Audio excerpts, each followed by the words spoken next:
Hi everyone, this is Aaron. I am the social media manager for SOLA Network, and I'm trying to go live with SOLA Network editor Hannah Chao. I want to talk about our new website. Thanks for joining everybody. Hannah, I see you right there. Let's try to get you into the chat.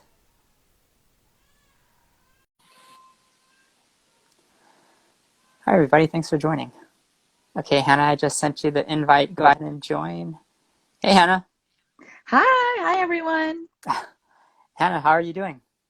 I'm doing really well. I'm super excited.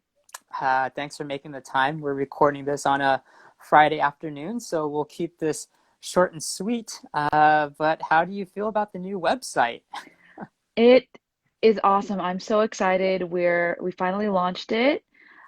It looks beautiful. I know that our team has worked really hard on it, and I really think it's gonna help facilitate, more people being able to, check out our website. Yeah, so the URL is the same. It's still sola.network. All the links seem to be working. But can you tell me why we needed a new website in the first place? Yeah, so when we first started out in, 2016, I believe, so that's like what, 5 years ago. Excuse me, it was very much like just the easiest site we could put together, right? We had a Squarespace. If you listen to podcasts, you've heard all like the, sponsored by Squarespace. Yeah. Which made it really easy for us to have a website. The problem with our old website was we just didn't have a lot of features that really made our website as easy to navigate. Mm, All these behind the scene tools that some of the bigger websites, especially websites that have lots of articles, have. We just didn't have those capabilities. mm. And so, we decided as our readership got bigger and as we had more articles too, which made it harder to find things, to navigate over to a website that could give us those options. Yeah, can you talk about those features for a second? I know one of the big ones is like our new homepage that we spent a lot of time on. Yeah, no idea there were so many fonts and that we had Yeah. to think about those things. But yeah, our homepage is great. Before we only had like three stories and then like a couple lists that were featured, but now we have pictures. We have five up top that are our most recent articles, and then even our top trending and our editors picks have their own little images so you can get a little peek. Plus our top five, I think, even have excerpts, which are really useful. We had color and design, but honestly, one of my favorite features is the fact that if you click on an author's name, you can see the other things they've written. Mm. Not everyone has written more than one thing, but let's say there's an author you do like, you can click on their name, see if there's other things they've written, and I think that's a really powerful tool. And Mm. also, our search feature is just so much better. I remember in the last website, sometimes depending on how I guess the website felt that day, if you even search for my name on the website, it would get zero results, and I'm Yeah. like, that's not Yeah. accurate. Yeah. I honestly, what I would do sometimes, I would Google like Hannah Chow Sola Network, like how to be a writer, and that would be better than like our Than the website search actual feature. inbuilt search Yeah, function. Yeah. but Um, this one is so much better. So if you do like keywords or author names, like things will pop up so much more easily. uh, I, I love the homepage layout, and yeah, the search is definitely better. I actually searched for something yesterday, and I was just like, okay, great. I actually have real results here that I can click on. I wanted to ask you what kind of work went into making this website. I know you're not like too technical. You're the editor of the website, but maybe talk about the things that we had to think about. I know you mentioned the font, and I learned something about I guess how different fonts are better for the titles versus like the actual article. Can you kind of walk us through that for a second?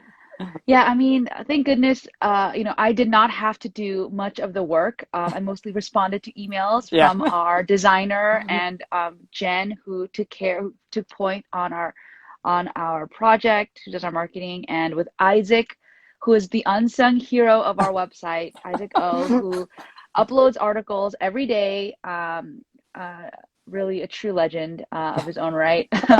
But yeah, so they did most of it. I mean, Isaac let us know this is what we can't do. We had a designer Mm, who we hired to, give us what are called wireframes, which I was like, what is that? And they came up with color scheme. They came up with yeah, how things can just be user friendly. And Mm. Aaron, you and I just basically were like, can we try this? And they'd Yeah. be like, Yeah. no. And I'd be like, sorry. Let me give you But we another suggestion. yeah, I know. But then we did do, I think, yeah, for example, like with font, I really wanted to find a font that was a serif font. That Right. means that they have like the little extra bits on the letters, like Times New Roman is a serif font, because it helps people who have a harder time reading to like read better. Mm. But then for things that didn't require as much reading, like author names, we could do some of these cooler sans serif fonts that were bold and exciting and fun. So those are just some of the things we tried to consider when we made the redesign. And I think that it was a lot of work for sure, but I'm happy that it's out there in the world and hopefully it pays off. What are your hopes and dreams and wishes for the new website, and how can people be using it? Yeah, so I hope that this website makes it just more fun for people to browse around and find new stories. Before, if you weren't a visual person, like my husband's not a word person, he's very much a Mm. visual person. So if you're Mm. a visual person, it can be hard to kind of see something that's interesting. But Mm. I think now, since we have more photos, you can find more stories that might jump out at you. I also hope that, yeah, like with the way that it's easier to find stories and authors, you can uh, get into more of like our archives, which we have so much great content from these past years. And yeah, we do have some current event things, which might not be as relevant, but there's tons of devos, testimonies, thoughts on everything from like marriage to infertility to race in the church and what it means to be an Asian American Christian. Like all these Mm. things are going to be relevant to come for years to come. And so Mm. I hope that, it's a place where people can explore and just find resources that are a little more specific, catered from and for Asian American Christians. Yeah, absolutely. I try to dive into the archives and sometimes share like a throwback article on our Yeah, TGIF. But also like even for your editors picks and even for our top trending, sometimes something will appear from the archives that might be super relevant, or maybe for whatever reason totally. just kind of surfaces to the top. So Hannah, I'm really excited for the website. Thanks for putting in the hard work and for continuing, I guess, what we do at Sola Network. Great. Yeah, it's really been a fun ride, and I really hope that people, yeah, if you have any suggestions on what we can do for version 2, you can email us, comment, and yeah, if you see this, we'd love for you to share maybe either the homepage or just an article that you've liked that you've been blessed by, and we know that that'll bless others. For sure. Yeah, to our audience, thank you so much for reading and for continuing to support us. Hannah, I'll have to talk to you soon, but it's good to see you, and hopefully you have a great weekend. We'll talk together. You too. Bye. Bye.